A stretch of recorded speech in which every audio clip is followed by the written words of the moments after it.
From past few days, a lot of anime related videos were appearing on my YouTube feed. The anime culture, anime you should watch before you die. Also, a lot of them were about anime giving life advice. And all of these made me curious. So I wanted to give them a try. But there was a problem. I didn't know where to start. The world of anime is massive with countless shows and series, and some of them are incredibly long. So I asked one of my friends who have pretty good knowledge of anime, at least better than me, which anime he gonna suggest to a newbie. And he was like, dude, what were you doing in your teenagers? You don't know what you're missing out. Well, in my defense, I watched some shows when I was a kid which used to air on the channel Cartoon Network, the OG Cartoon Network, not the CN crap, but I never completed any shows, just watched some episodes from here and there that were used to telecast on TV. I still remember some of the famous shows like Dragon Ball Z, Transformers, Jackie Chan Adventures, The Mask, Shaolin Showdown, but I never get to finish the storyline of these shows.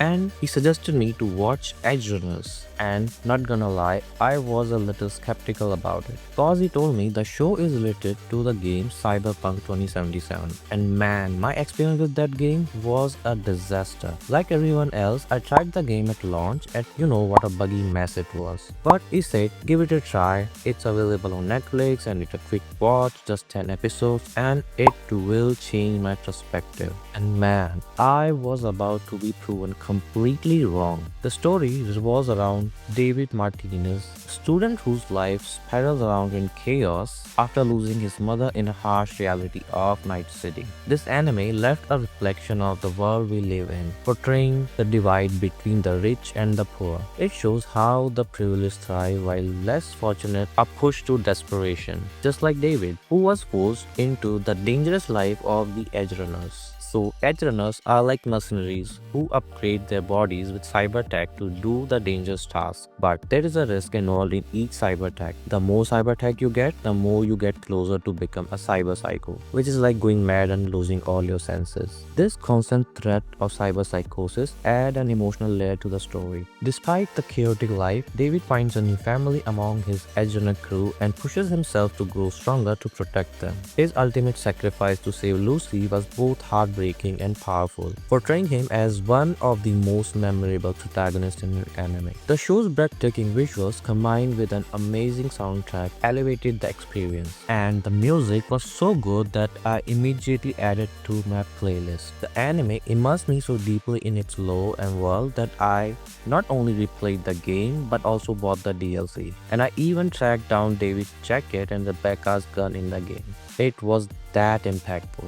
Remember I told you a lot of self-help anime videos were popping on my YouTube feed? Well, majority of them were referencing this anime, Solo Leveling, so I had to watch it. Now imagine a world where monsters threatens humanity and hunters with unique abilities protect it. The story revolves around Song Jin-woo, the weakest E-rank hunter who is good for nothing. Knowing his limits, he still participates in raiding dangerous dungeons so he can support his family. Even when faced with life and death situations, he chooses to sacrifice himself so his friends can escape, a true testament of his selfless character. But everything changes when he gains an extraordinary power, the ability to level up like a video game character. Solo Leveling takes you on his journey from being mocked and powerless to become the most formidable hunter ever. No wonder Solo Leveling has inspired countless self-improvement videos on YouTube. Solo Leveling was a total entertainment, a show so gripping that I finished it in one sitting. This show left me wanting more of anime. So I searched for anime recommendation on YouTube and I found this masterpiece, Grave of the Fireflies. It is a movie from 1988. I found it through a video from a YouTube channel, Anime Cloud. After doing some research, I discovered this film is inspired by historical events and it's somewhat a biography. Watching the first 5 minutes of this movie, I braced myself, sensing this was going to be emotional. It is a heart-wrenching masterpiece that portrays the human cost of war through the lives of two siblings, Seita and Satsuko during World War II in Japan.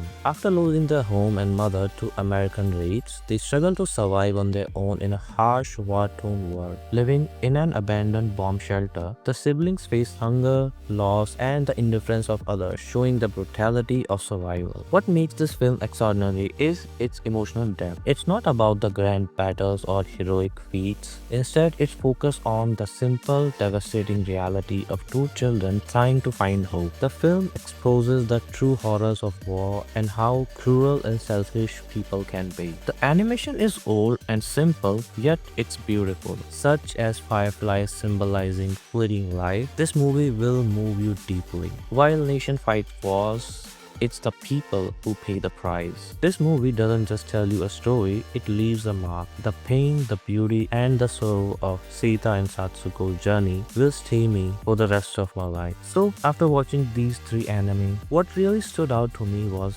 how anime uses visual storytelling to convey emotions. The art style was so distinct but equally captivating, and the emotional depth, whether it was the heartbreak or grave of the Fireflies or the bittersweet moments in Edgerunners, was unlike anything I have experienced in other mediums. As a K-drama fan, I say anime brings a different kind of intensity. The emotional impact was the biggest surprise. I didn't expect to be this moved or to connect with the characters so deeply. Usually, people think anime is for kids and it's just some nonsense action and fantasy cartoon, and honestly, I was one of them too. But these shows changed my perspective. So, am I going to watch more of it? Absolutely. This is just the beginning of my anime journey, and I already have a bunch of shows in my watch list. Also, if you have anime suggestions for me, feel free to comment below. Thanks for watching, and I'll see you in the next one. Peace.